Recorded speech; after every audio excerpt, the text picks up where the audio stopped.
Kami sudah datang pagi-pagi, bahkan saya jam 8 sudah di sini. Karena belum ada aktivitas jam 8, saya ke hotel Kaisar tadi, balik lagi ke sini. Ternyata kami sudah di sini menunggu sedemikian rupa.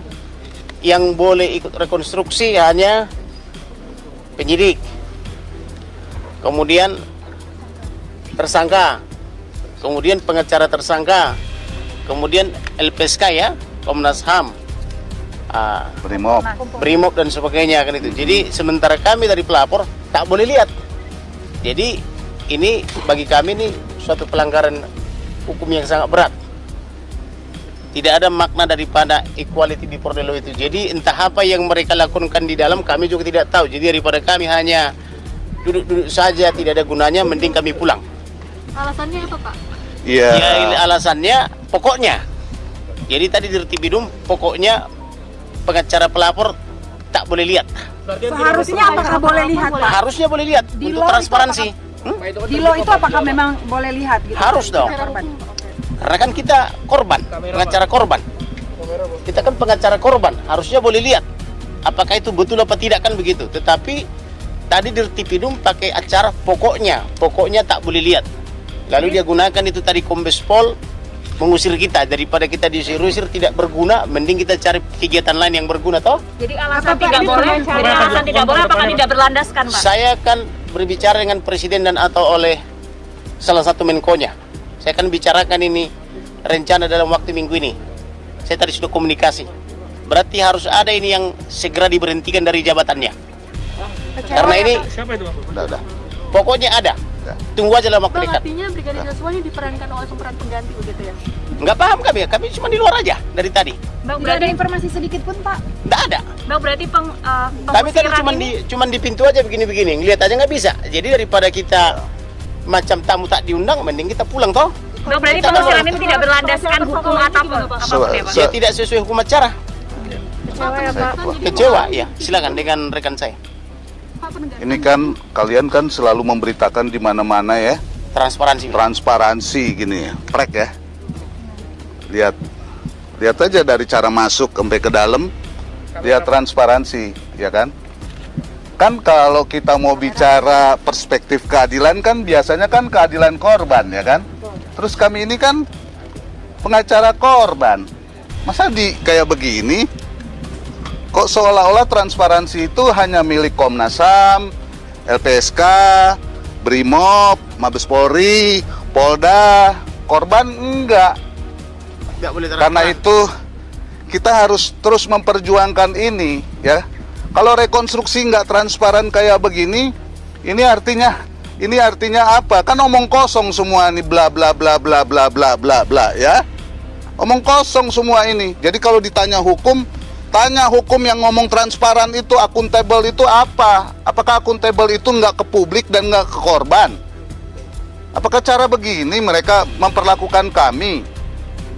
Ya, saya nggak mau pendekatannya normatif. Kita yang konkret aja lah.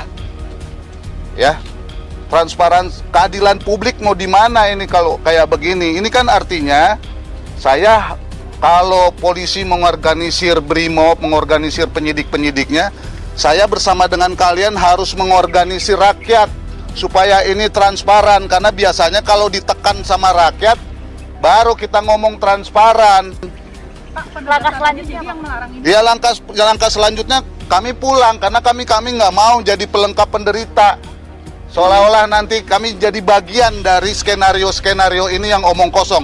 Ini untuk yang kedua kali. Kalian ingat ya, di sini mungkin ada yang hadir nggak? Saya kan prarekonstruksi di sana. Prarekonstruksi itu kan omong kosong kan? Saya masih bisa masuk ke dalam. Sekarang rekonstruksi katanya, berkasnya katanya udah dikirimkan.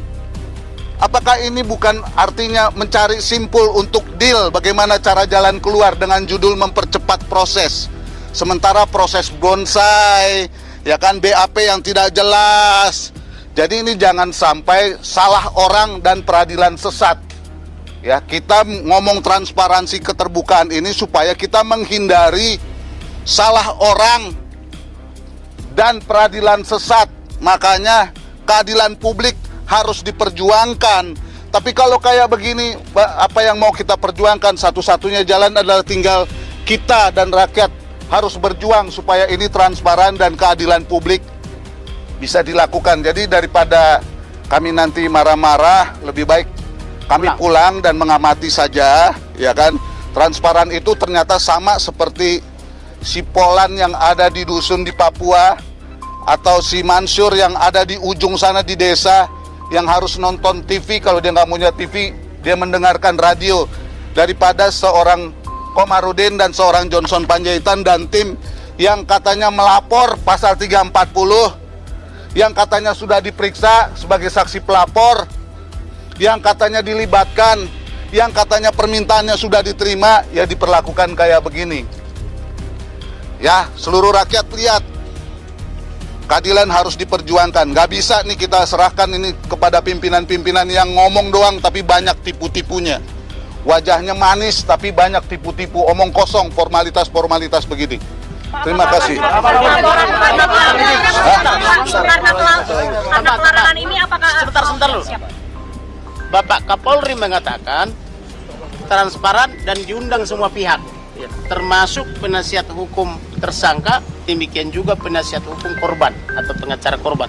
Tapi faktanya kami sampai dengan detik ini memang tak dapat surat undangan atau surat panggilan pun. Tapi karena kami mendengar pidato Kapolri, maka kami datang. Ternyata memang benar kami sampai di sini tidak boleh lihat.